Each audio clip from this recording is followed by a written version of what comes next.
Shalom saudara terkasih, sangat berbahagia dapat berjumpa dan bersekutu dengan Anda para pendengar. Keluaran 4 ayat 11, siapakah yang membuat lidah manusia? Siapakah yang membuat orang bisu atau tuli? Membuat orang melihat atau buta? Bukankah aku, yakni Tuhan? Saudara yang terkasih, Tuhan memiliki rencana luar biasa dalam kehidupan Musa. Tuhan ingin mengangkatnya menjadi pemimpin besar yang di kemudian hari akan memimpin bangsa Israel keluar dari perbudakan di Mesir. Tuhan berkata dalam Keluaran 3 ayat 10, jadi sekarang pergilah, aku mengutus engkau kepada Firaun untuk membawa umatku, orang Israel, keluar dari Mesir. Saudaraku, dalam Keluaran 4 ayat 1 hingga ayat yang ke-7 terlihat bagaimana reaksi awal Musa dalam meresponi atau menanggapi panggilan Tuhan. Keluaran 4 ayat 1, bagaimana jika mereka tidak percaya kepadaku dan tidak mendengarkan perkataanku, melainkan berkata, Tuhan tidak menampakkan diri kepadamu. Mulanya Musa menolak panggilan Tuhan karena merasa tidak mampu dan tidak layak dipilih. Musa tidak yakin bangsa Israel mau mendengarkan dan percaya yang dikatakannya, apalagi Firaun. Firaun adalah pemimpin bangsa Mesir waktu itu. Musa menambahkan, Tuhan, aku ini tidak pandai bicara, dahulu pun tidak, dan sejak engkau berfirman kepada hambamu pun tidak, sebab aku berat mulut dan berat lidah. Keluaran 4 ayat 10. Musa merasa ada banyak hal dalam hidupnya yang sama sekali tidak memenuhi kriteria sebagai pemimpin bangsa yang besar. Saudara, pengalaman hidup Musa ini juga terjadi dalam kehidupan kita.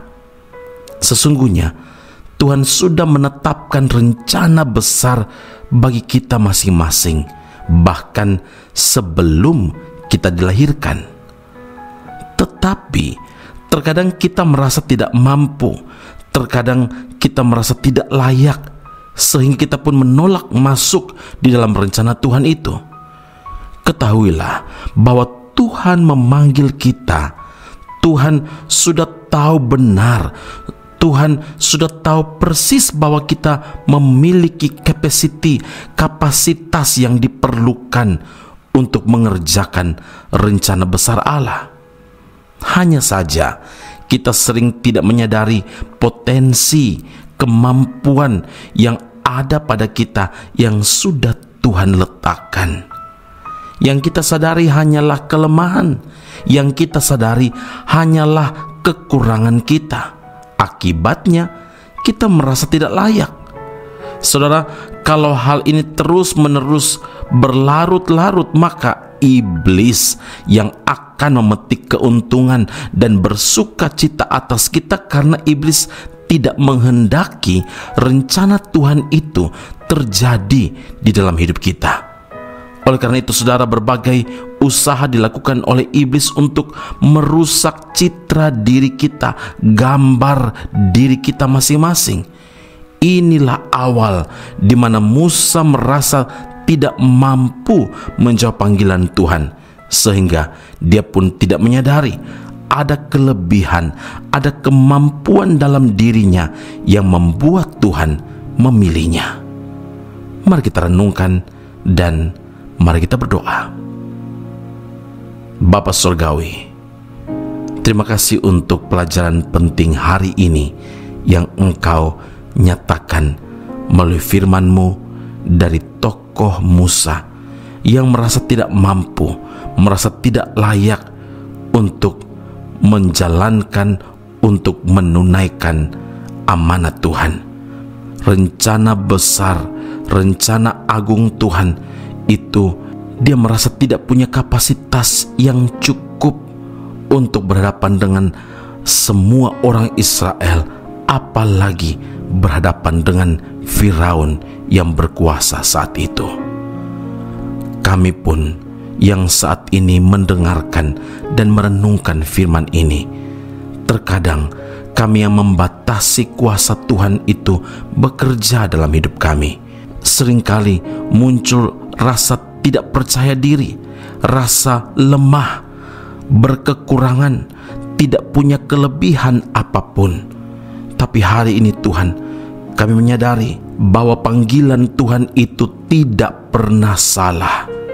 Ketika Tuhan letakkan beban di dalam setiap hati kami untuk melaksanakan perintah-Mu, kehendak-Mu, menjalankan rencana besar Tuhan.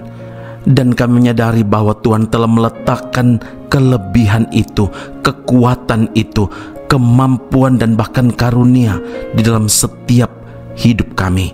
Dan karena itu Tuhan, kami tidak punya alasan untuk merasa bahwa kami tidak berpotensi, tetapi justru sebaliknya, kami menyadari bahwa di tangan Tuhan hidup kami berarti.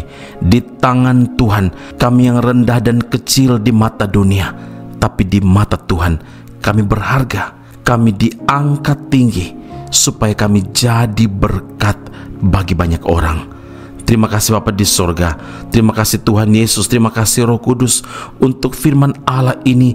Tanamkan, meteraikanlah dalam hidup kami, dalam hati kami, biar kami melakukan seturut dengan kehendak-Mu di dalam kehidupan kami. Dan kami memenuhi panggilan Allah ini dengan berkata, "Ini aku, utuslah aku." Semua hormat, puji, syukur, keagungan hanya bagi Allah yang hidup di dalam Kristus Yesus Tuhan dan Juru Selamat kami. Kami berdoa dan mengucap syukur kepada Bapa di surga. Haleluya. Amin. Tuhan Yesus memberkati Anda. Sampai jumpa. Keep on growing and never give up.